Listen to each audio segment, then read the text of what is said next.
I want to talk a little bit about where are we on virtual try-on, because it's probably 6 times a week that I get a question about virtual try-on. Maybe it's footwear, maybe it's apparel. And like, let's get into, where are we at? What are the blockers for it? Because like, just to cut to the chase, we're not there. Yeah. We're not that close to being there. And there's a lot of questions that need to be answered about it. But what are your thoughts there? It's first of all, funny you mentioned that, like, you are quite often being asked about, like, whatever, I guess, collaborations or partnerships, I don't know, from your Yeah. standpoint on virtual try-on, because at the early days of virtual try-ons there were like not a lot of solutions, and that was an exciting thing to look at, and I had my doubts, I had my questions, but also some excitements. But then it exploded, literally exploded. So, but like, let's maybe park this one.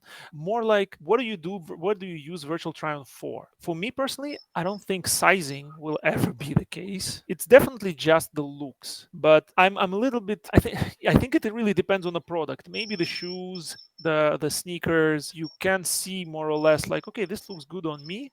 But when we talk about certain fashion items, again, I see that a lot of effort and a lot of great brain power is poured into it. But I think there will always be a little bit of a challenge between the brands trying to really care for how their items are presented and look on a person. That's why they Yeah. do these photo shoots, and they really meticulously try to figure out how to communicate the emotion essentially of the item, how to really Right. sell it to the customer, how to make customer believe that you will be a different person in this item. And when virtual try-on app comes, then the stakes are really high.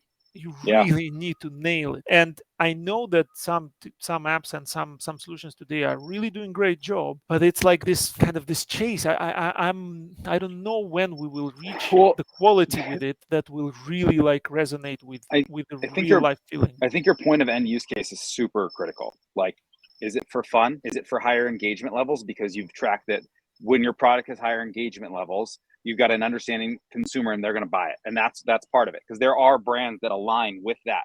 There are other brands where it's like fit is fit's important for everyone, but fit is super important with Yeah. specific brands. And so that could be a problem. Is it going to be the true to size thing? I think to your point, there's a lot of problems to solve there. Is it going to be devices? Because that's the other thing. I've talked to people talking virtual try on that are like, come to our dressing room once in an actual retail store, strip down to your skivvies. We're going to scan the body, and then you'll have that avatar, and then we'll be able to dress it as that avatar. And I think that there's a few problems here. Like, number one, most of the physics data for these fabrics isn't ever coming out of Clone Browswear. Like, these things live, or I say Clone Browswear, Style 3D, Optitex, wherever you're designing.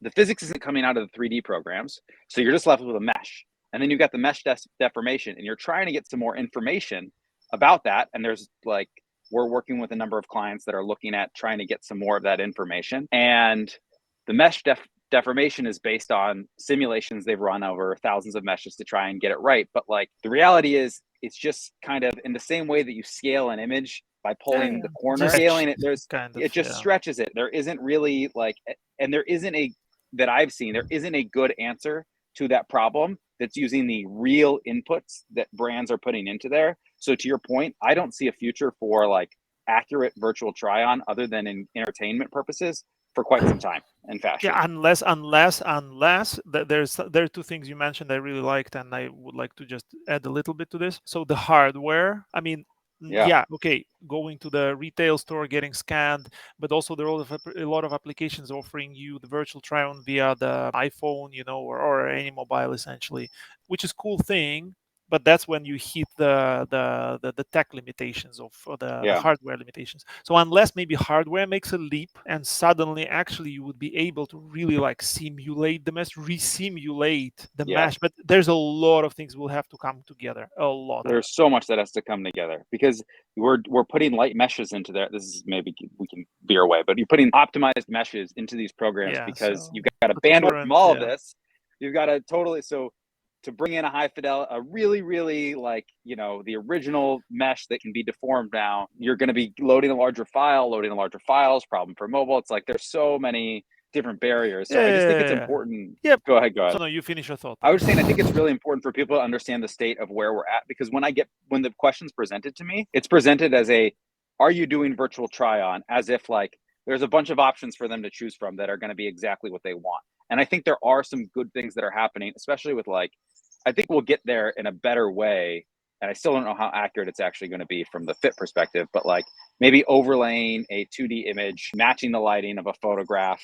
And so now it looks like you're wearing it and you're seeing some of that stuff. The final comment I want to give on the virtual try-on is something that you said as a use case is like maybe the current state of virtual try-on is really good for fun, as you said, for the customer engagement, to create these type of like experiences or cool things or projects, like one-off capsule introductions or something, like to not per se say here now rely on this app to make your final product choices and make the, but rather than weave it into a marketing event engaging with the customers.